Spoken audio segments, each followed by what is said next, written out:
चलिए, द्वितीयक है तो हम लोग पढ़ चुके हैं ना। द्वितीयक संरचना हम लोग पढ़ा दिए थे आपको। अल्फा हेलिक्स और बीटा प्लीटेड सीट स्ट्रक्चर बता दिया गया था।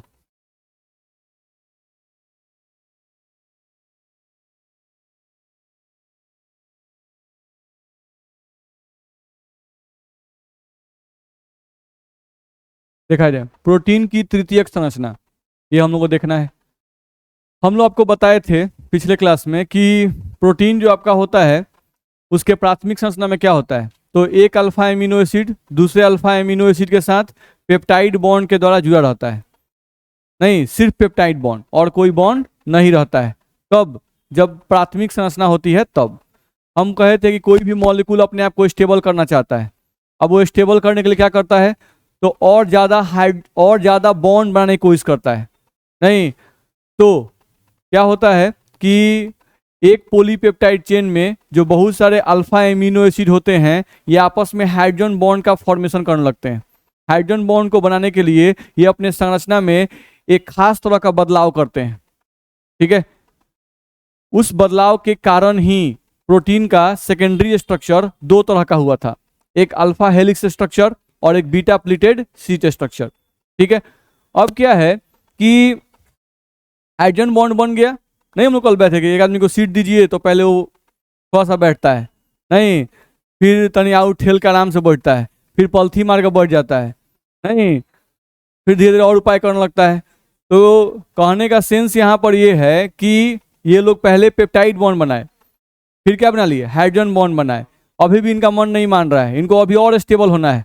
तो ये अपने आप को और स्टेबल करने के लिए, ठीक है, प्रोटीन के मॉलिक्यूल अपने आप को और स्टेबल करने के लिए, ठीक है, और ज्यादा बॉन्ड्स का फॉर्मेशन शुरू कर देते हैं आपस में ही और ज्यादा बॉन्ड का निर्माण करना शुरू कर देते हैं। ध्यान रखना है, ठीक है। यानी पेप्टाइड बॉन्ड तो था ही, हाइड्रोजन बॉन्ड तो था ही, नहीं अब इसके बाद आयनिक बॉन्ड भी, नहीं नॉन पोलर के बीच में लंदन डिस्पर्सन फोर्स भी, यानी बहुत सारा और अट्रैक्शन फोर्स के कारण वो आपस में जुड़ने लगते हैं। ध्यान रखना है। तो अगर मॉलिक्यूल, नहीं कोई मॉलिक्यूल है इतना बड़ा और उसमें बहुत सारे छोटे छोटे मॉलिक्यूल हैं, वो अगर आपस में और भी बहुत सारा बॉन्ड बनाने की कोशिश अगर करेंगे तो उनका स्ट्रक्चर और चेंज कर जाएगा, नहीं और एक कॉम्प्लेक्स स्ट्रक्चर बन जाएगा, एक जटिल संरचना बन जाएगा।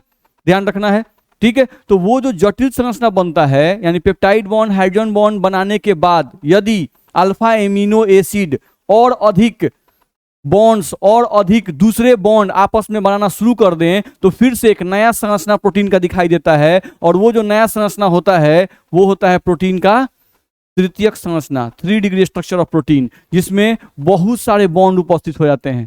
ठीक है, और उस कारण से उस मॉलिक्यूल का एक अजब गजब बहुत कॉम्प्लेक्स स्ट्रक्चर दिखाई देता है। ध्यान रखना है, उस तृतीयक संरचना का कोई नाम नहीं दिया गया है, ध्यान रखना है। ठीक है, चलो पढ़ते हैं क्या क्या लिखा हुआ है।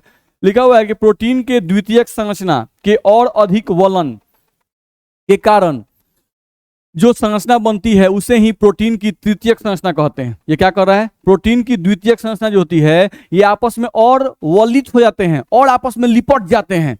नहीं तो काहे लिपट जाते हैं भाई? ऐसे थोड़ी ना है कि कोई ऐसे ही अपने में ऐसे ही मुड़ते रहेगा, लिपटते रहेगा, नहीं वो लिपट रहे यानी कि अच्छा इसमें नया नया बॉन्ड और बनाना चाहते हैं, नहीं और उस बॉन्ड को बनाने के चक्कर में ये क्या करते हैं और अधिक लिपटते चले जाते हैं और लिपटते चले जाते हैं, आपस में लिपट रहे हैं पूरा, बस में रहा है ताकि जो कण है उनके बीच में अट्रैक्शन फोर्स बढ़ता जाए और वो आपस में क्या हो जाए, जुड़ते चले जाएं। मेरी बात नहीं आ रही है? ऐसा थोड़ी ना कि आप किसी को रख दिए अब वो अपने मोने से सही लपेटा रहा है, नहीं लपटा रहा है, ध्यान रखना है। ठीक है, वो अगर अपने स्ट्रक्चर को चेंज कर रहा है इसका मतलब अच्छा इस स्ट्रक्चर को चेंज करने से जरूर इनके बीच में अट्रैक्शन फोर्स क्या हो रहा है, बढ़ रहा है, नहीं यानी ये कुछ और बॉन्ड बनाना शुरू कर दिए। ध्यान रखना है। तो वही ये बोल रहा है कि प्रोटीन की द्वितीयक संरचना के और अधिक वलन, वलन का मतलब क्या होता है? लिपटना, नहीं ध्यान रखना है, और अधिक वलन के कारण जो संरचना बनती है उसे ही प्रोटीन की तृतीयक संरचना कहते हैं। ठीक है, एक पॉलीपेप्टाइड चेन का और अधिक वलन यानी और अधिक आपस में लिपट रहे हैं। काहे लिपट रहे हैं भाई? नहीं और अधिक वलन होने का कारण है अल्फा एमिनो एसिड ग्रुप के बीच पेप्टाइड बॉन्ड तथा हाइड्रोजन बॉन्ड के अलावा और दूसरे आकर्षण बलों का लगना। नहीं यानी दो बॉन्ड के अलावा अब और अधिक आकर्षण बल इनके बीच में लगने लगा अल्फा एमिनो एसिड्स के बीच में, तो स्ट्रक्चर और लिपटेगा। ठीक है, वही हम लोग को यहां से बता रहा है, समझो। यहां से बोल रहा है कि जो अमीनो एसिड होते हैं उनमें ये ग्रुप तो सेम होता है, NH2CH double bond OH। Change क्या करता है? R। नहीं, ये पार्ट हाइड्रोफिलिक भी हो सकता है। हाइड्रोफिलिक का मतलब जो जल को आकर्षित करता हो, हाइड्रोफोबिक जो जल को आकर्षित नहीं करता हो। नहीं, आयनिक, आयनिक हो सकता है, पोलर भी हो सकता है, नॉन पोलर भी हो सकता है। नहीं, कुछ भी हो सकता है। आयनिक 2 बार लिख दिया गया, एक ही बार आयनिक लिखेंगे, ध्यान रखना है। तो यहां से हम लोग को ध्यान रखना है कि जो R ग्रुप यहां पर होता है, ये वाला R ग्रुप, नहीं ये कुछ भी होता है, पोलर भी, नॉन पोलर भी, नहीं आयनिक भी, कुछ भी हो सकता है, ध्यान रखना है। अच्छा बताओ, एक पॉलीपेप्टाइड चेन अगर हम लेते हैं तो एक पॉलीपेप्टाइड चेन में क्या एक प्रकार का एमिनो एसिड रहता है कि अलग अलग प्रकार के एमिनो एसिड रहते हैं? अलग अलग प्रकार के एमिनो एसिड रहते हैं। हाँ, उनका क्रम विशिष्ट होता है, रिपीट क्रम करता है, जैसे ABC तो फिर ABC, क्रम रिपीट कर सकता है। नहीं, लेकिन एक पॉलीपेप्टाइड चेन में सभी अल्फा एमिनो एसिड सेम हो ऐसा नहीं होता है। नहीं, एक चेन में बहुत डिफरेंट प्रकार के, ध्यान रखना है, एमिनो एसिड प्रेजेंट रहते हैं। तो डिफरेंट प्रकार के एमिनो एसिड रहेंगे तो डिफरेंट प्रकार के एमिनो एसिड में इस R का नेचर भी अलग अलग होगा। नहीं, ग्लाइसिन होगा तो R के जगह पर H होगा, बस में वैलिन आ जाएगा तो R के जगह पर CH3 आ जाएगा। नहीं, हम लोग का चेंज करता जाएगा, ध्यान रखना है। कुछ कुछ बात दिमाग में जा रहा है? ठीक है। तो अब क्या होगा कि अगर डिफरेंट तरह के अल्फा एमिनो एसिड होंगे, नहीं तो R अलग अलग होगा। R अलग अलग होगा तो उसके आधार पर एमिनो एसिड के बीच में अट्रैक्शन फोर्स लगना शुरू होगा, ध्यान रखना है। ठीक है, कहीं पोलर वाला भाग होगा तो पोलर पोलर में आकर्षण शुरू हो जाएगा, ध्यान रखना है। कहीं प्लस और माइनस होगा, कोनो एमिनो एसिड में प्लस दिख रहा है और कोनो एमिनो एसिड में जो यहाँ पर है उसे माइनस दिख रहा है, तो प्लस माइनस वाला नजदीक आने के लिए प्रोटीन को मोड़ दिया, नहीं, और प्लस माइनस से अट्रैक्टेड हो गया, बस मेरा है। तो ये वलन क्यों हो रहा है? आकर्षण के कारण, बस मेरा ना। एक चेन है उसमें डिफरेंट तरह के अल्फा एमिनो एसिड हैं, एक एमिनो एसिड दूसरे को पसंद कर रहा है, दूरी है तो नजदीक करने का उपाय मोड़िए, नहीं तो मुड़ते चले जाते हैं, मुड़ते चले जाते हैं। जितने तरह का अट्रैक्शन बन सकता है उतने तरह का मोड़ते मोड़ते मोड़ते मोड़ते, नहीं एक कॉम्प्लेक्स स्ट्रक्चर बन जाता है। नहीं, जनरली अगर देखा जाए तो ऐसे भी बोल दिया जाता है, 3 डिग्री का देखिएगा तो लोग ऐसे ही बोलते हैं कि ऐसे फोटो बना दीजिए।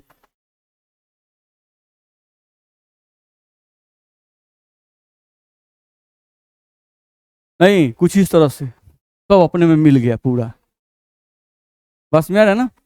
तो इस तरह से पूरा घचपच टाइप का स्ट्रक्चर बन जाता है। चलिए, अब क्या लिख रहा है ध्यान से पढ़ लिया जाए। इस R ग्रुप के कारण एक ही चेन में उपस्थित, ध्यान रखना है, ठीक से पढ़ा जाए।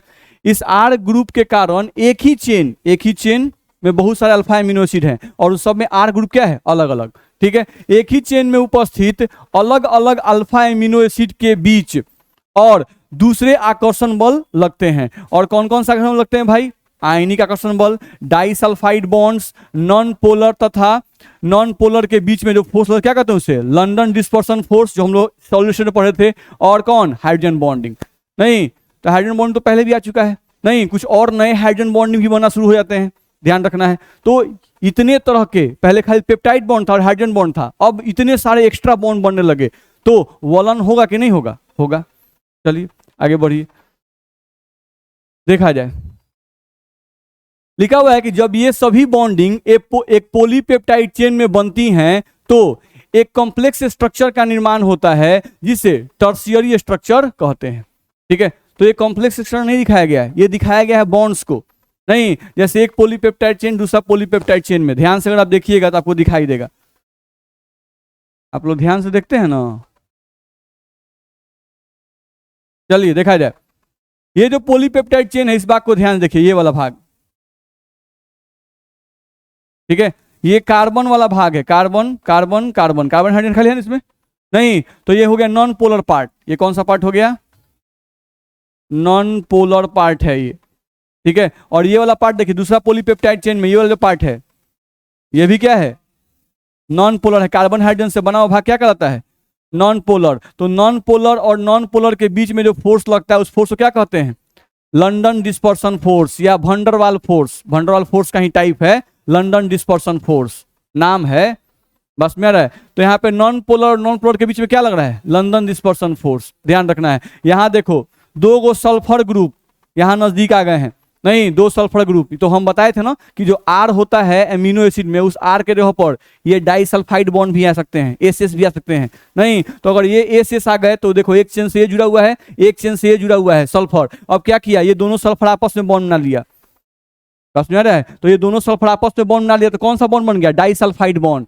ये सल्फर इससे जुड़ा हुआ था, इसका भाग था, ये सल्फर इसका भाग था। नहीं, लेकिन जब ये ऐसे नजदीक आते हैं कि सल्फर और सल्फर भी आपस में बॉन्ड बनाना शुरू कर दिए तो डाइसल्फाइड बॉन्ड भी पाया गया। नॉन पोलर के बीच में वंडरवाल फोर्स, या जिसको हम लोग क्या बोलते हैं, लंदन डिस्पर्सन फोर्स। नहीं, ध्यान रखना, यहां देखो C डबल बॉन्ड O पर क्या है, माइनस चार्ज। नहीं, दूसरा देखो NH3+, तो इस माइनस और प्लस के बीच में अट्रैक्शन दिखाई दे रहा है। साथ साथ देखो यहाँ पर C डबल बॉन्ड O और NH के बीच में क्या दिखाई दे रहा है, हाइड्रोजन बॉन्ड दिखाई दे रहा है। नहीं तो ये आपको स्ट्रेट से दिखा दे, स्ट्रेट थोड़ा ना होगा, बस में रहा है, क्योंकि आपको ऐसा थोड़ा ना, हाँ जलेबी की तरह, जलेबियों से कहा जाए तो पूरा एकदम उल्टा सीधा। नहीं, जलेबी तो लोग कुछ ठीक बनाते हैं, कुछ गैपिंग दिखता है, बस में रहा, इसे पूरा एकदम घच पर जाता है। अपने आप को प्लस वाला कहीं है, माइनस वाला कहीं है, रोटेट करके ऐसे आ जाएगा ना कि प्लस और माइनस नजदीक आ जाए। नहीं, हाइड्रोजन बॉन्ड वाला C डबल बॉन्ड कहीं है, NH कहीं है। नहीं तो ऐसे ना मुड़ेगा अपने आप को ना कि C डबल बॉन्ड और NH अगल बगल में आ जाए, उनके बीच अट्रैक्शन आ जाए। तो ये जितना ज्यादा अपने आप को मोड़ते हैं ना, यानी पेप्टाइड बॉन्ड हाइड्रोजन बॉन्ड के बाद जो एक्स्ट्रा बॉन्ड ये बनाते हैं, उस एक्स्ट्रा बॉन्ड को बनाने के लिए जितना ज्यादा अपने में ये लिपटते हैं, जितना ही अपने स्ट्रक्चर में चेंज करते हैं, नहीं वही स्ट्रक्चर क्या है, 3 डिग्री स्ट्रक्चर। ध्यान रखना है। और यही 3 डिग्री स्ट्रक्चर प्रोटीन का रियल स्ट्रक्चर है जो आपके बॉडी में एग्जिस्ट करता है। बस में है, आपके बॉडी में जो प्रोटीन एग्जिस्ट करता है वो किस फॉर्म में होता है, 3 डिग्री फॉर्म में होता है। ध्यान रखना है, ठीक है। ज्यादातर प्रोटीन आपके बॉडी के अंदर जो है वो 3 डिग्री फॉर्म में ही है, दिक्कत है इसमें, ठीक है। चलिए आगे बढ़ा जाए। इससे 2 प्रमुख आकृतियों का निर्माण होता है, यानी जो प्रोटीन का 3 डिग्री स्ट्रक्चर है ये 2 रूप में पाया जाता है। कौन कौन भाई, रेशेदार प्रोटीन जिसको फाइब्रस प्रोटीन कहते हैं, और एक है गोलिकाकार प्रोटीन जिसको ग्लोबुलर प्रोटीन कहते हैं, ठीक है। चलिए आगे बढ़िए। यहां से हम देखें अगर तो tertiary structure of fibrous protein, यानी फाइब्रस प्रोटीन जो है उसका टर्शियरी स्ट्रक्चर के बारे में कुछ बता रहा है, समझने की कोशिश कीजिए। लिख रहा है कि एक फाइब्रस प्रोटीन के एक पूरे चेन की लंबाई में सिर्फ एक प्रकार का ही द्वितीयक संरचना उपस्थित रहता है। नहीं, ये क्या कहना चाह रहा है, कह रहा है कि मान लो आप एक कोई फाइब्रस प्रोटीन आप लेते हो, कोई भी आप एक फाइब्रस प्रोटीन लेते हो, मान लो आप कोई भी एक फाइब्रस प्रोटीन लेते हो अगर, ठीक है, तो इसमें अल्फा एमिनो एसिड प्रेजेंट है ना जी। ये जो डॉट डॉट हम लोग खींच रहे हैं क्या है, अल्फा एमिनो एसिड। इनके बीच जो ये बॉन्ड दिख रहा है वो क्या है, पेप्टाइड बॉन्ड। तो ये पेप्टाइड बॉन्ड दिख रहा है, नहीं ठीक है। और इन पेप्टाइड बॉन्ड्स के बीच में अगर क्या बनने लगे, हाइड्रोजन बॉन्ड बनने लगे। ये जो बॉन्ड हम डॉट डॉट लिख रहे हैं कौन सा बॉन्ड है, हाइड्रोजन बॉन्ड है। ध्यान रखना है, यहाँ पे मान लो कि हम लोग का हाइड्रोजन बॉन्ड यहाँ पे कुछ कुछ मॉलिक्यूल के बीच बन रहा है, तो इसमें कौन कौन सा बॉन्ड है, पेप्टाइड बॉन्ड भी है और हाइड्रोजन बॉन्ड भी है। तो ये प्रोटीन का कौन सा स्ट्रक्चर है, सेकेंडरी स्ट्रक्चर।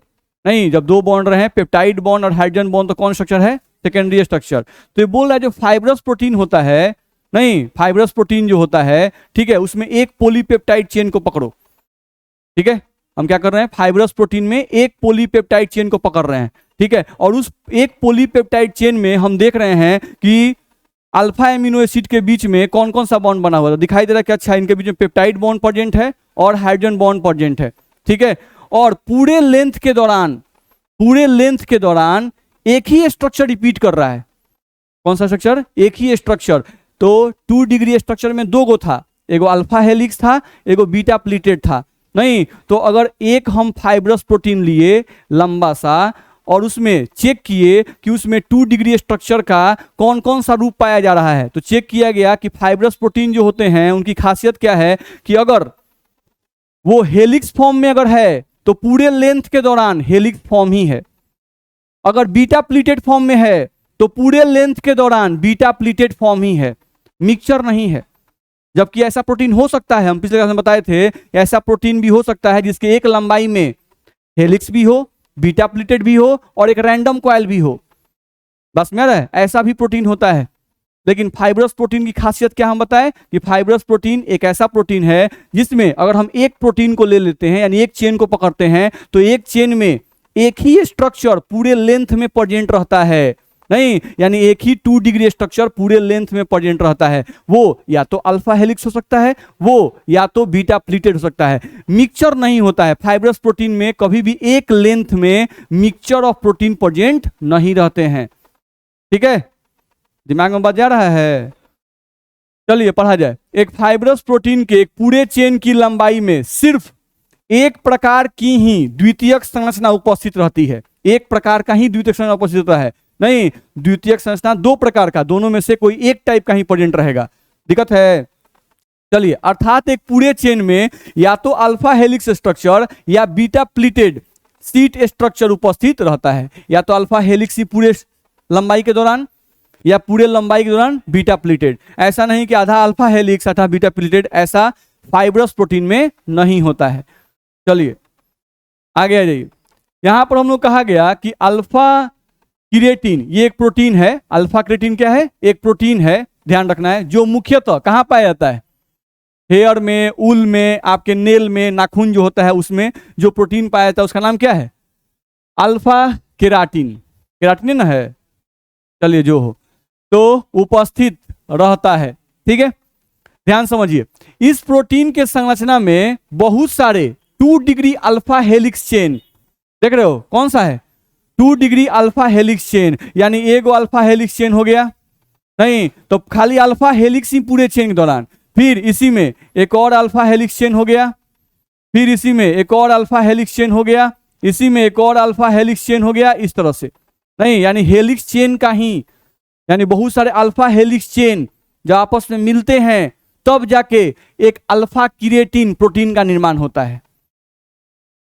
कुछ बुझा रहा है क्या? हम लोग बोल रहे हैं अल्फा क्रिएटिन एक प्रोटीन है, नहीं ठीक है, तो प्रोटीन है, तो कैसा प्रोटीन है? ये फाइब्रस प्रोटीन है। ठीक है, तो इसका एक चेन लिए हम लोग, तो अगर एक चेन अल्फा हेलिक्स फॉर्म में है, नहीं तो उसका दूसरा चेन भी अल्फा हेलिक्स फॉर्म, तीसरा चेन भी अल्फा हेलिक्स फॉर्म, और इस एक अल्फा हेलिक्स के और इस दूसरे अल्फा हेलिक्स के बीच में बहुत सारा बॉन्ड प्रेजेंट रहेगा। नहीं, और वो बहुत सारा बॉन्ड कौन कौन सा? जैसे ionic bond, London dispersion force, बस में आ रहा है, डाइसल्फाइड बॉन्ड, नहीं बहुत सारा बॉन्ड इनके बीच में प्रेजेंट हो जाता है, जिसके कारण से पूरा जकड़ जाते हैं, स्ट्रांग हो जाते हैं। समझ में आ रहा है?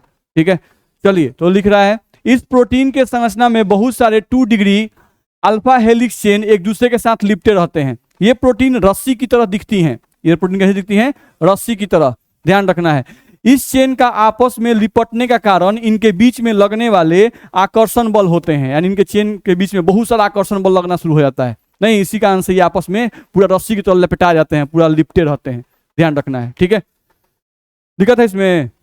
चलिए, अब एक्चुअली होता कि हम लोग ऐसे निकाल निकाल के देख पाते, नहीं ऐसे होता है, ऐसे दिखाया जाता है। जैसे आप लोग को आदमी का जो दिखाएगा ना, जैसे मांस, नहीं तो जो मांस देखिएगा ना वो दिखाई देता है आपको 3 डिग्री आपको डायमेंशन दिखाया जाएगा, तो उसमें दिखाई देता है। अगर चमड़ी हटा दिया जाए तो मांस का, ऐसे नहीं अपना नहीं हटाना है, जो आपको फिगर कहीं दिखाई देगा तो उसमें मांस दिखेगा, फाइब्रस प्रोटीन से दिखाई देता है, पूरा रेशा टाइप का, नहीं 1 रेशा 2 रेशा 3 रेशा तक बहुत सारा रेशा चिपका हुआ है, नहीं उसी टाइप का है। देखो ये हो गया फाइब्रस प्रोटीन, रस्सी तो दिख रहा है, नहीं अब इस एक जो रस्सी आपको दिख रहा है, इस एक रस्सी में बहुत सारे अल्फा हेलिक्स जो है वापस में क्या हो गया? पूरा लिपट गए हैं, नहीं तो बहुत सारे लिपटे हुए हैं, इसलिए हम लोग क्या हो गया? ये फाइब्रस प्रोटीन का एग्जाम्पल हुआ, ध्यान रखना है। ठीक है, इसमें दिक्कत है? चलो, एग्जाम्पल ऑफ फाइब्रस प्रोटीन, ठीक है, तो कौन है? क्रिएटिन। क्रिएटिन कहाँ पाया जाता है? स्किन में, हेयर में, नेल्स में और ऊल में। ठीक है, एक है हम लोग का कोलाजन इन टेंडॉन्स, होता हुआ कुछ टेंडॉन्स का ना क्या है, फाइब्रोइन इन सिल्क, सिल्क में जो आपका प्रोटीन पाया जाता है वो कौन है? फाइब्रोइन है। मायोसिन ये भी एक प्रोटीन है जो कहाँ पाया जाता है? मसल्स में, नहीं और ये इनसॉल्युबल इन वाटर होते हैं, यानी ये जो प्रोटीन है वो सब क्या है? इनसॉल्युबल है। बस मेरा सही है, इनसॉल्युबल तो होंगे ही, नहीं तो हम लोग नहाते सब मानसून हमेशा झड़ते रहता, नहीं दह जाता, बस मेरा अगर वाटर सॉल्युबल होते तो, इसमें दिक्कत। ठीक है, चलिए ये ध्यान रखना होगा कि फाइब्रस प्रोटीन जो होते हैं वो स्ट्रांग होते हैं, फाइब्रस प्रोटीन जो होते हैं वो स्ट्रांग होते हैं। फाइब्रस प्रोटीन को नॉर्मल टेम्परेचर से, नॉर्मल टेम्परेचर चेंज से कोई प्रभाव नहीं पड़ता है, ध्यान रखना है। यानी टेम्परेचर में थोड़ा चेंजिंग और कर दिया जाए तो ऐसा नहीं है कि आपका जो फाइब्रस प्रोटीन है वो नष्ट हो जाता है, ध्यान रखना है। ठीक है, या नॉर्मल पीएच यानी एसिडिक या बेसिक सॉल्यूशन से भी ये जल्दी प्रभावित नहीं होते हैं, ध्यान रखना। एसिडिक और बेसिक सॉल्यूशन से भी जल्दी प्रभावित नहीं होते हैं, यानी फाइब्रस प्रोटीन जो होते हैं वो स्ट्रांग होते हैं। दिक्कत है इसमें। चलिए अगला आ जाइए अगले पॉइंट पर। अगला आपको दिया हुआ है tertiary structure of globular protein. नहीं, अब ग्लोबुलर प्रोटीन जो है शरीर के अंदर रहता है, नहीं अब शरीर के अंदर का स्थिति जनबे करते हैं, पूरा घचपचे रहता है, नहीं पूरा लेदी फेदी कहने का अंदर अंदर रहता है पूरा। बात समझ में आ रहा है?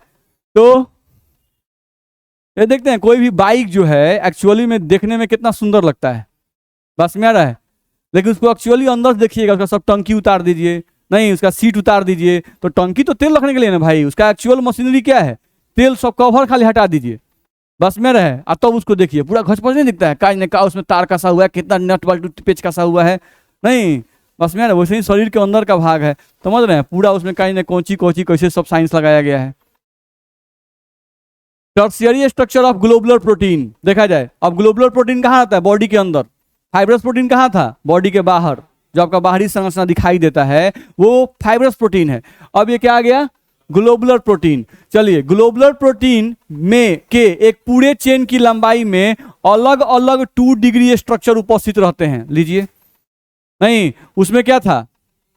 सिर्फ एक लेंथ में एक ही स्ट्रक्चर रिपीट करता था, लेकिन यहां आइए अल्फा हेलिक्स भी पाया जाएगा, एक चेन में, एक ही चेन में अल्फा हेलिक्स भी पाया जाएगा, बीटा प्लीटेड भी पाया जाएगा, और रैंडम कॉइल स्ट्रक्चर भी पाया जाएगा। नहीं यानी एक चेन में 3 स्ट्रक्चर पाया जाएगा, ध्यान दीजिए। नहीं अब वो 3 स्ट्रक्चर पाया जाएगा, वो तीनों जो है आपस में बॉन्ड बनाएंगे, तो उस बॉन्ड बनाने के चक्कर में वो बहुत ज्यादा कॉइलिंग करेंगे, ध्यान रखना है। तो ये स्ट्रक्चर नॉर्मल बनेगा कि कॉम्प्लेक्स बनेगा?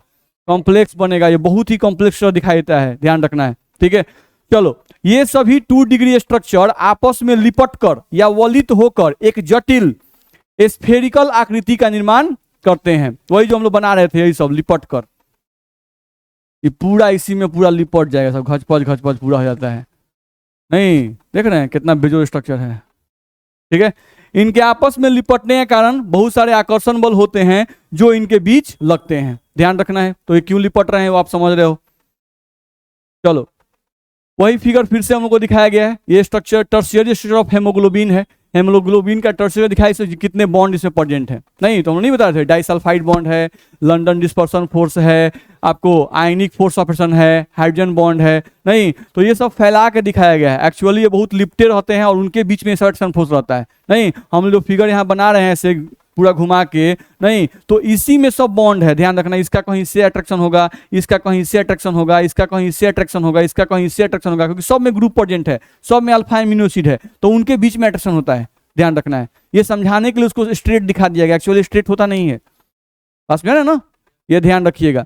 ये सब बॉन्ड दिखाने के लिए बस रिप्रेजेंट किया है। आगे बढ़ सकते हैं, ठीक है। चलिए तो स्ट्रक्चर तो हम लोग को समझ में आया कि भाई बहुत गड़बड़ स्ट्रक्चर होता है।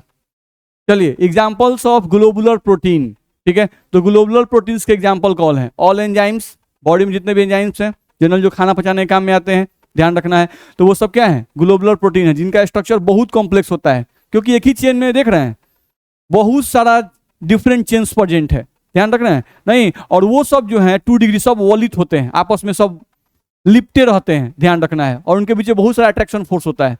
चलो ऑल एंजाइम्स ग्लोबुलर प्रोटीन का एग्जाम्पल है। इंसुलिन ग्लोबुलर प्रोटीन का एग्जाम्पल है, जो पेनक्रियाज में शायद प्रोड्यूस होता है। एंटीबॉडीज ये भी एक तरह का प्रोटीन है, एंटीबॉडीज, जिसका हम लोग नहीं आजकल सुई ले रहे हैं क्या चीज के लिए? कोरोना के लिए, कि एंटीबॉडीज बन जाए तो हम लोग कोरोना से लड़ने की क्षमता आ जाए। नहीं तो ये भी एक प्रोटीन ही है। देखिए अगर ये एंटीबॉडीज आपके बॉडी के अंदर कम है तो रोगों से लड़ने की क्षमता कम होगी, तो एंटीबॉडीज भी आपके बॉडी के अंदर रहना चाहिए, इसलिए प्रोटीन भरपूर मात्रा में लीजिए लो भाई, बस में रहे। आप प्रोटीन का सोर्स आप पहुंच चुके हैं, मीट मांस मछली, नहीं दूध दही, पूरा राक्षस बन जाइए, बस में रहे। चलिए तो एंटीबॉडीज भी आपको उत्पन्न करना जरूरी है, ध्यान रखना है। हेमोग्लोबिन ये भी एक प्रोटीन है आपका, ध्यान रखना है, ठीक है। Which transport oxygen from blood to muscle, ध्यान रखना है, ठीक है। जिसका हेमोग्लोबिन स्ट्रांग रहता है ना, उसका रनिंग, उसका एक्सरसाइज, उसका सब कुछ बड़ा बेस्ट रहता है, बस में रहे। क्योंकि आपके जितना ही आपका हेमोग्लोबिन अच्छा काम कर रहा है, नहीं उतना ही आपको जल्दी जल्दी आपके ब्लड से ऑक्सीजन जो मसल्स को चाहिए ये पहुंचाता है। नहीं और जितना जल्दी पहुंचाएगा ना, आप जल्दी नहीं थकिएगा, बस में रहे। जैसे नहीं होता कुछ जल्दी थक जाते हैं, बस में आ रहा है। और कुछ जल्दी नहीं थकते हैं, बहुत लंबे टाइम तक रनिंग कर लेते हैं, बहुत लंबे टाइम तक एक्सरसाइज कर लेते हैं, बस में आ रहा है। कैसे? ये हेमोग्लोबिन बड़ा इंपॉर्टेंट रोल प्ले करता है उसमें, ध्यान रखना है, ठीक है। नहीं बोलता है डॉक्टर के पास जाइएगा तो पहले हेमोग्लोबिन का जांच लिख देता है, बस में हेमोग्लोबिन कम है, बढ़ाइए महाराज नहीं तो घबरा जाइएगा। ध्यान रखना है। एल्बुमिन, ये भी एक तरह का प्रोटीन है जो कि अंडों में पाया जाता है, ठीक है। तो ये सब ग्लोबुलर प्रोटीन के एग्जाम्पल हैं। देखिए ग्लोबुलर प्रोटीन जो होते हैं ये मुलायम होते हैं, कमजोर होते हैं in comparison to fibrous protein. Fibrous protein के रिस्पेक्ट में ये लोग जो हैं ये मुलायम होते हैं, कमजोर होते हैं in comparison to fibrous protein. क्योंकि देख रहे हो जो फाइब्रस प्रोटीन था उसमें एक ही स्ट्रक्चर था और वही स्ट्रक्चर आपस में लिपटा हुआ था, नहीं तो उनके बीच में जो अट्रैक्शन होगा ना, चिपकाव जो होगा ना, वो बड़ा परफेक्ट होगा। देखते रस्सी टाइप का, एक रस्सी दूसरी रस्सी में कैसे लिपटी रहती है, नायलॉन का रस्सी नहीं देखते हम लोग, कितना बढ़िया से लिपटा रहता है एक दूसरे में, बस में आ रहा है। तो उस तरह से वो लिपटा हुआ है। क्यों? क्योंकि एक ही स्ट्रक्चर पूरे लेंथ के दौरान रिपीट कर रहा है, तो उनको लपेटना आसान नहीं, ध्यान रखना है। इसमें क्या होता है, एक एक गो स्ट्रक्चर में कई एक गो स्ट्रक्चर डिपेंड है, नहीं एक एक गो चेन में कई एक गो स्ट्रक्चर है, अल्फा हेलिक्स भी उसी में है, बीटा प्लेटेड भी, या रैंडम कॉइल भी। तो इस कारण से इनका जो लिपटना है, नहीं इनका जो एक दूसरे के साथ चिपकाव है, ये उतना परफेक्ट नहीं होता है जितना अच्छा फाइब्रस में होता है, बस में आ रहा है। तो इस कारण से ये हम लोग के ग्लोबुलर प्रोटीन है, ध्यान रखना है। अब ग्लोबुलर प्रोटीन जो है, ग्लोबुलर प्रोटीन अगर इनको नॉर्मल टेम्परेचर आप सप्लाई कीजिएगा, थोड़ा सा अगर टेम्परेचर हीट दे दीजिएगा, नहीं तो इनका जो क्वाइलिंग है, पूरा जो क्वाइल में बने हुए हैं लोग, नहीं हम लोग बोल रहे थे, वो क्वाइलिंग खुल जाता है, ध्यान रखना है। यानी कहने का मतलब कि ऐसे थे पहले, ये थे पहले, इनको थोड़ा सा हीट कर दीजिए, तो हीट कीजिएगा ना, तो अभी ये कौन सा है 3 डिग्री, अब 3 डिग्री के बाद ये बदल जाएगा 2 डिग्री में, देखिए लिपटना तनी कम हो गया। नहीं इनको और तनी हीट कर दीजिए, ये 2 डिग्री में आ गए, थोड़ा सा और हीट कर दीजिए तो ये सीधा हो जाएंगे, नहीं थोड़ा देर में और सीधा हो जाएंगे, मेरा बात नहीं आ रहा है। नहीं तो ये कौन थे, 3 डिग्री, 2 डिग्री, ये 1 डिग्री, और ये 1 डिग्री का सबसे सिंपलेस्ट फॉर्म, ध्यान रखना है। नहीं यानी ये आपको एकदम स्ट्रेट होने लगते हैं, ध्यान रखना है, ठीक है। अगर आप इनको हीट कीजिएगा तो इनका क्वाइलिंग जो है, जो आपस में लिपटे रहते हैं, वो लिपटना खुल जाता है, ध्यान रखना है। जिसको आप देख सकते हैं अंडा में, अंडा में कौन सा प्रोटीन है, एल्बुमिन, नहीं एल्बुमिन प्रोटीन होता है, ध्यान रखना है। तो उसमें देखिएगा वो अंदर जो होता है वो ग्लोबुलर प्रोटीन होता है, तो उसमें क्वाइल क्वाइल फॉर्म में होते हैं, 1 coil, 2 coil, 3 coil, 4 coil, 5 coil, बहुत सारे क्वाइल हैं उसमें, नहीं तो वो सब अभी किस फॉर्म में है, ग्लोबुलर फॉर्म में है, ध्यान रखना है। और वो किस फॉर्म में है, 3 डिग्री फॉर्म में है, बस में आ रहा है ना।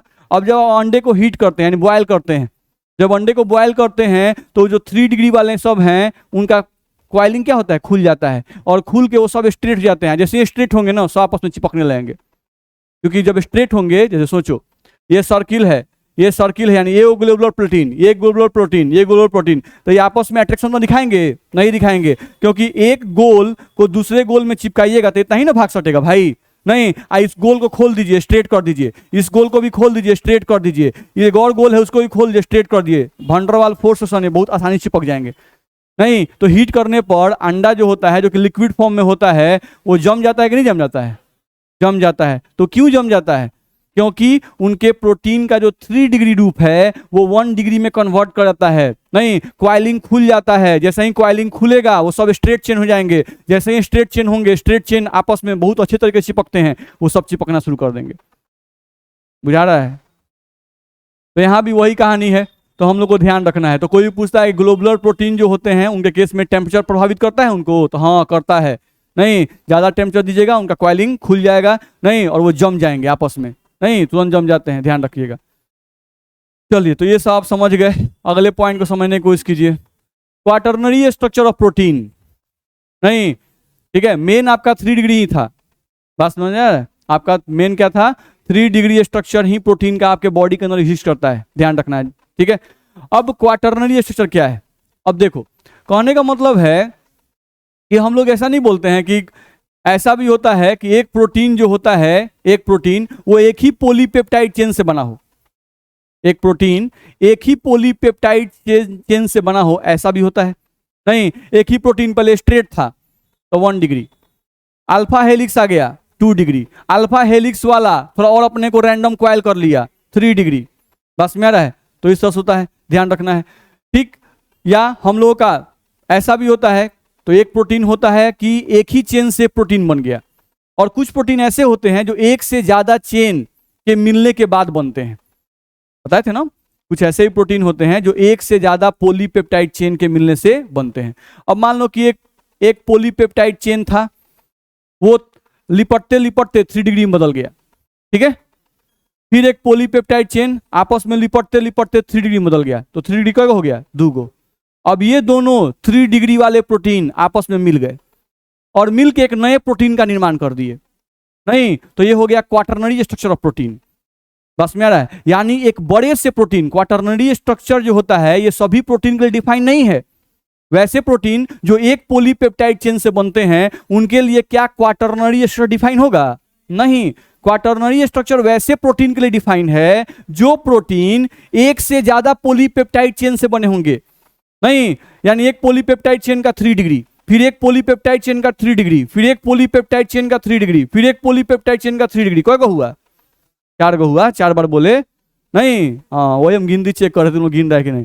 तो 4 हुआ नहीं, तो ये 4 को 3 डिग्री वाला पॉलीपेप्टाइड चेन जब एक साथ मिलता है, नहीं तो एक नया प्रोटीन बनता है जिस प्रोटीन को हेमोग्लोबिन कहते हैं। क्या कहते हैं? हेमोग्लोबिन। तो हेमोग्लोबिन जो होता है वो 4 गो पॉलीपेप्टाइड चेन का 3 डिग्री स्ट्रक्चर के मिलने से बनता है। बस में आ रहा है? तो इनके लिए क्वाटरनरी स्ट्रक्चर डिफाइन है। यानी क्वाटरनरी स्ट्रक्चर क्या बताता है? ये बताता है कि एक प्रोटीन में कितने पॉलीपेप्टाइड 3 डिग्री स्ट्रक्चर उपस्थित हैं। बुझा रहा है? कितना जटिल कहानी है का शरीर का, अभी समझ रहे हैं? ये थोड़ा सा पार्ट हम लोग को दिया है तो उसी में लगता है कि दिमाग खराब कर दिया है, लेकिन अब वो है कि बुझाना चाहिए। नहीं, अब बुझाए अभी है कि जो बायोलॉजी वाले सर लोग पढ़ाते होंगे वो लोग और अच्छा से पढ़ाते होंगे, लोग ध्यान रखना होगा। चलिए, यह संरचना सभी प्रोटीन्स के लिए लागू नहीं होती है, ऐसा लिखा गया। ठीक है, क्योंकि बहुत सारे प्रोटीन का निर्माण एक पॉलीपेप्टाइड चेन के 3 डिग्री स्ट्रक्चर द्वारा भी हो जाता है। ठीक है, तो ये जो 4 डिग्री स्ट्रक्चर है ये सभी के लिए डिफाइन नहीं है। ठीक है, किसके लिए डिफाइन है भाई? पढ़ा जाए। यह संरचना वैसे प्रोटीन के लिए लागू होती है जिन प्रोटीन्स का निर्माण एक से ज्यादा पॉलीपेप्टाइड चेन्स के 3 डिग्री स्ट्रक्चर के मिलने से होता है। बस में आ रहा है? यानी कि जब बहुत सारे पॉलीपेप्टाइड चेन्स के जो 3 डिग्री स्ट्रक्चर्स होंगे वो जब मिलेंगे तो एक नया ही, एक अलग ही प्रोटीन बन जाता है। ध्यान रखना है। तो वो जो होता है वो क्या होता है? 4 डिग्री क्वाटरनरी स्ट्रक्चर। तो क्वाटरनरी स्ट्रक्चर जो है वो एक्चुअली हमें बताता है, किसी भी प्रोटीन का बोलता है क्वाटरनरी क्या बताता है? तो किसी भी प्रोटीन का क्वाटरनरी स्ट्रक्चर हमें बताता है कि यह जो प्रोटीन है ये खास प्रकार का प्रोटीन कितने 3 डिग्री स्ट्रक्चर्स को मिला के बना है। बुझा रहा है? चलिए, इन 3 डिग्री पॉलीपेप्टाइड चेन्स को उप इकाई यानी सब यूनिट्स कहते हैं।